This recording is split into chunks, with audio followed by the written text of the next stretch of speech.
dans l'émission Écologie et Conscience, l'émission qui vous amène dans le monde écologique. Dans ce nouveau numéro, comme prévu, nous allons aborder la question liée au changement climatique, plus précisément de la COP21 qui va se tenir bientôt à Paris en décembre prochain. Et la question qui nous amène à approcher notre personne de ressources dans ce numéro est la contribution CPDN que les pays doivent apporter. Alors, dans ce numéro, notre invité spécial est M. Stéphane Poufari, chef de la mission d'appui à l'élaboration CPDN Togo. Alors, M. Stéphane Poufari, bonne arrivée. Merci d'avoir accepté notre invitation. C'est un plaisir, merci. Et nous vous remercions. Alors, comme nous l'avons déjà annoncé, le thème qui nous réunit, c'est spécialement la contribution CPDN. Merci beaucoup. Alors, Monsieur Stéphane, bienvenue dans l'émission Écologie et Conscience. Et la première question, dans le cadre de la COP21 qui va se tenir bientôt à Paris, chaque partie signataire de la Convention des Nations Unies sur les changements climatiques doit apporter sa contribution appelée CPDN.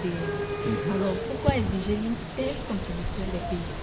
Alors, tout d'abord, il faut peut-être rappeler à vos auditeurs, pour lesquels je suis évidemment enchanté de pouvoir donner quelques mots d'introduction, c'est que la question du changement climatique est une question qui ne peut que se gérer à l'international, même si, bien évidemment, il y a des décisions nationales et des conséquences nationales qui sont ensuite, évidemment, qui se mettent en évidence.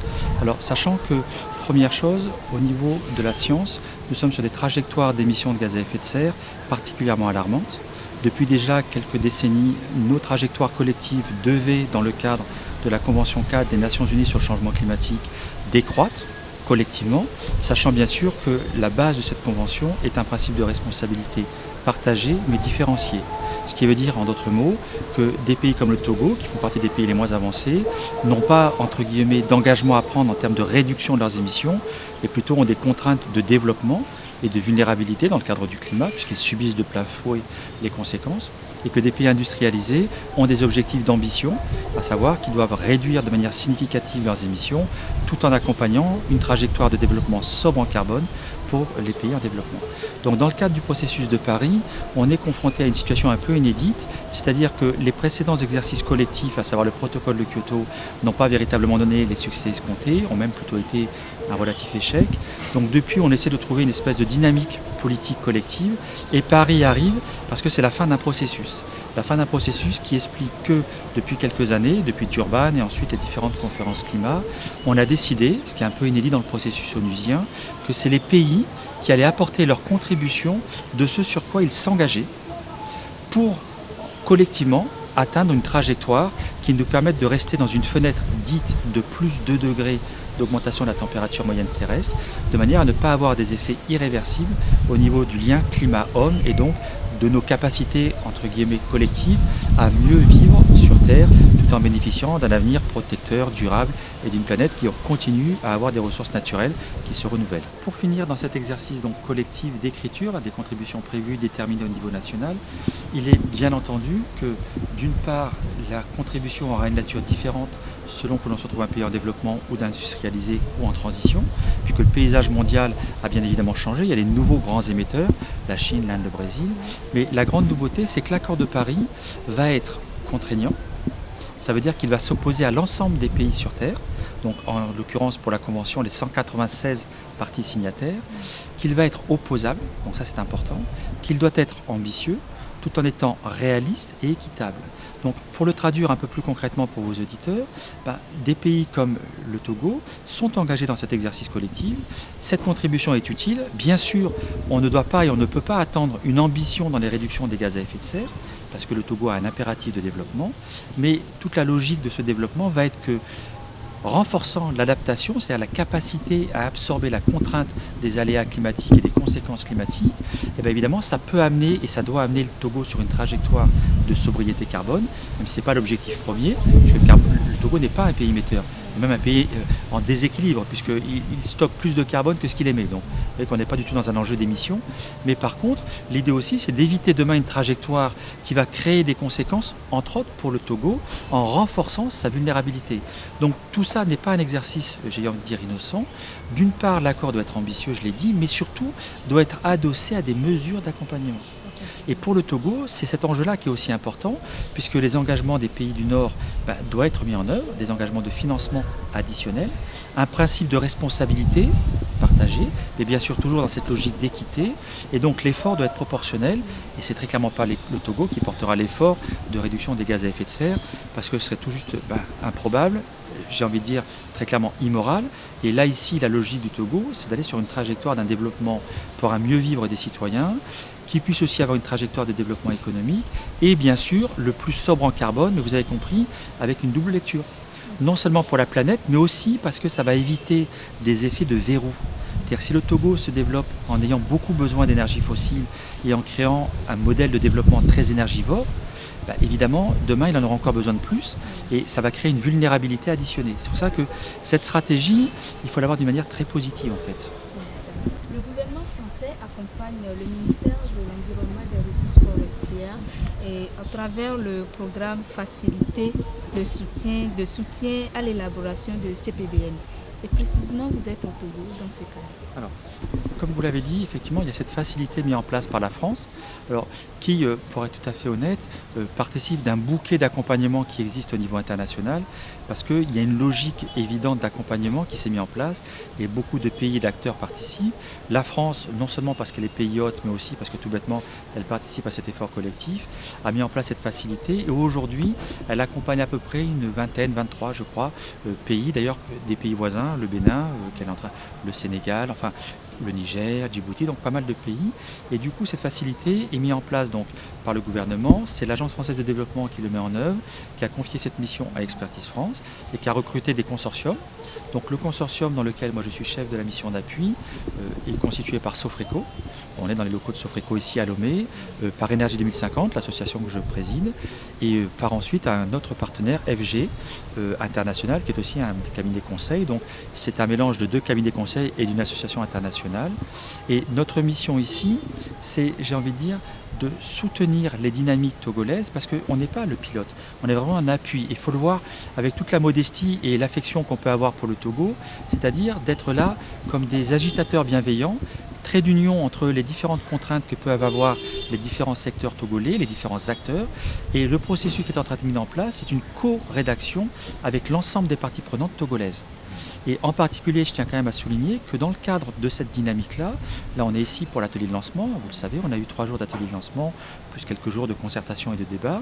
Et pour montrer la dynamisme et l'intérêt, il faut savoir que le Togo bien sûr fait des choses, a des problèmes pour la mise en œuvre, mais des problèmes qu'on peut très largement comprendre et ou expliquer, même si on peut imaginer qu'il peut faire mieux aussi, mais néanmoins, on a eu un portage politique assez fort grâce à nos collègues du ministère de l'Environnement, puisque à la session d'ouverture, bien qu'on soit en transition politique, là, on a quand même eu 5 ministres. On a eu l'intégralité des directions de tous les ministères qui sont représentés, des représentants de la société civile. Alors évidemment, on les avait en partenariat convoqués, mais très clairement, ils étaient tous présents pendant ces 3 jours avec une grande assiduité. Des représentants aussi des médias, on a eu beaucoup de couverture médias, donc un réel intérêt aussi sociétal. Bien sûr, des représentants des secteurs privés et aussi de toutes les institutions internationales qui sont là. Et à l'ouverture, on a eu un très beau discours de à la fois monsieur l'ambassadeur de France, monsieur l'ambassadeur de l'Union européenne, et puis aussi des représentants de la GIZ qui étaient là, du PNUD, et bien sûr du ministre de l'Environnement. Et pour vous montrer aussi la dynamique qu'on espère aussi faire porter au travers de cette contribution, qui est un exercice complexe quand même, c'est pas juste une évidence, faut la construire, et dans un délai très court.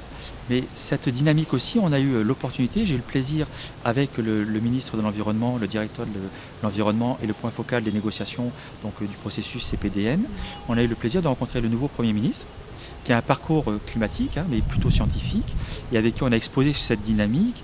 Et pour être très franc, on ambitionne dans ce CPDN, évidemment, de porter la préoccupation et la contribution, vous l'avez compris, en termes d'adaptation, les besoins, mais aussi d'atténuation, autant que possible, mais modeste, sachant que c'est le développement l'impératif. Mais très clairement, nous pensons que le Togo pourrait s'emparer de cette question climatique pour avoir, alors, pourquoi pas un leadership territorial et régional, mais très clairement pour s'inscrire dans une trajectoire de développement soutenable, bien sûr sobre en carbone, mais qui puisse aussi re-questionner les modalités de développement du Togo. Parce que le CPDN n'est ni plus ni moins qu'un exercice collectif pour remettre en perspective l'intégralité de ce qui existe déjà, les plans de communication, les PANA, les NAPS, les stratégies de communication, la stratégie de développement durable, le Togo Vision 2030, donc je pourrais les lister à l'infini, et tout ça pour essayer de faire, j'ai envie de dire, des traits d'union et avoir une feuille de route assez opérationnelle qui puisse dire, voilà, ce que je vais faire de toutes les manières, parce que c'est ma logique de développement de mon pays au prorata des moyens dont je dispose, et voilà ce que je peux faire si j'ai le bon accompagnement.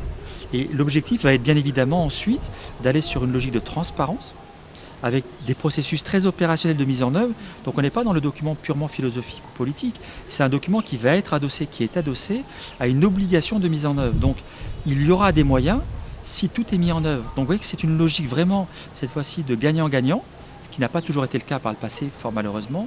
Et là, l'idée, c'est vraiment que cette mise en œuvre fasse des effets rebonds dans le pays pour une trajectoire de développement sobre en carbone. Et vous avez bien compris, le développement, je l'insiste bien sur le mot, veut dire un mieux vivre, un moins d'impact sur les ressources et moins de vulnérabilité climatique, bien sûr. Alors, vous l'avez déjà touché, et l'apport de la CPDN dans la gestion du Togo. Si je repose carrément la question, qu'est-ce que la CPDN apporte de nouveau à l'État togolais dans la gestion des changements climatiques? Alors c'est une question assez centrale en fait, même si je l'ai un petit peu effleuré déjà. Si vous voulez, en fait, quand il y a eu ce principe de CPDN, qui est un principe, vous avez bien compris, bottom-up, qui vient vraiment des pays pour remonter à la Convention, qui est donc quelque chose d'inédit, parce que jusqu'à présent on était toujours dans du top-down, donc véritablement un processus différent, c'est que j'ai envie de dire, il n'y a presque rien de nouveau sous le soleil, sauf que collectivement, il y a un principe dit de transparence qui va être adossé à un principe dit de MRV, c'est-à-dire de mesurer, reporter, vérifier. Alors, j'ai envie de dire, c'est un exercice nouveau.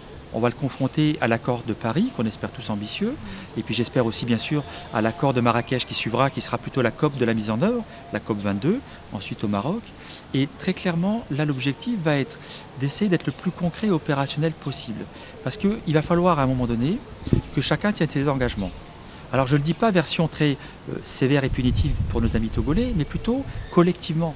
Qui veut dire que les pays du Nord en développement industrialisé ou en transition ont des engagements, ils prennent des engagements, mais aussi des engagements de financement, des engagements d'accompagnement. Donc déjà ce principe va vraiment être, j'ai envie de dire, adossé à une transparence globale. Alors pour le Togo, on ne peut pas porter une ambition extrême, vous l'avez compris, aux objectifs, même s'il y a beaucoup d'enjeux en termes d'adaptation, mais j'ai envie de dire, c'est quand même une assez belle opportunité pour re-questionner le climat comme une opportunité de relire toutes ces politiques sectorielles qui ont été faites depuis des décennies, dont certaines sont quand même, j'ai envie de dire, un peu en souffrance. Alors il y a évidemment la question de la foresterie, il y a la question de l'agriculture, il y a la question de l'énergie qui est centrale. À quand un master plan togolais pour les énergies renouvelables et pour l'efficacité énergétique? Et donc dans ce jeu d'opportunités partagées, on peut quand même aller beaucoup plus loin que d'habitude et plaider pour une obligation de résultat, puisqu'on va conditionner des trajectoires d'émissions carbone à des trajectoires obligatoires, j'ai envie de dire presque contractuelles, alors je vais un peu fort, mais à minima moral, pour mettre des moyens d'accompagnement technologique, renforcement de capacité et en termes de financement. Et je ne vous cache pas qu'on est en train de discuter avec différents ministères pour avoir aussi un accompagnement dans la mise en œuvre, parce qu'ils apprécient notre méthode assez pragmatique et j'ai envie de dire assez concernée par le pays, parce que vous avez bien compris que ce mélange association, bureau de consultation et puis institutions internationales, évidemment tout ça fait qu'il y a un intérêt. On n'est pas là simplement pour délivrer un rapport, on est là pour délivrer, j'ai envie de dire, une vision partagée. Et vraiment, je réinsiste sur cet atelier qui, moi, a répondu très clairement à mes attentes, que ce soit pour le portage politique, le portage participatif et même l'intérêt des médias, puisqu'on a eu plusieurs heures d'émissions télé, radio, de presse, et même l'intérêt du Premier ministre, c'est de dire que cette aventure, au Togo comme ailleurs, ne peut être qu'une aventure collective. Et ça, c'est vraiment une vision qu'on partage nous à Énergie 2050, c'est-à-dire on n'est plus là pour faire du plaidoyer. Là, même si je dirige une ONG, je ne suis pas là pour faire du plaidoyer. Je suis là pour montrer comment ça peut marcher et comment ça marche déjà. Alors, ça ne veut pas dire comment ça marche déjà au niveau mondial, parce que malheureusement, vous l'avez compris, je l'ai dit en préambule, notre société est en dérive climatique. dérive pour plein d'égoïsmes climatiques, j'ai envie de dire d'égoïsmes nationaux, d'égoïsmes industriels, d'égoïsmes citoyens. Et je ne suis pas en position de dire qu'il y a des gentils et des méchants. Je pense qu'il y a beaucoup de méchants actuellement qui finalement sont des prédateurs climatiques. Nous, aujourd'hui, notre vision, c'est de dire, si on remet un peu du bon sens dans cette aventure, mais non plus qu'on est dans un plaidoyer en disant, il faut, non, en disant, regardez, ça peut marcher. Et là, on montre ce que nous, on appelle à Énergie 1050 et qu'on essaie de faire partager à nos amis, c'est ce qu'on appelle des pépites.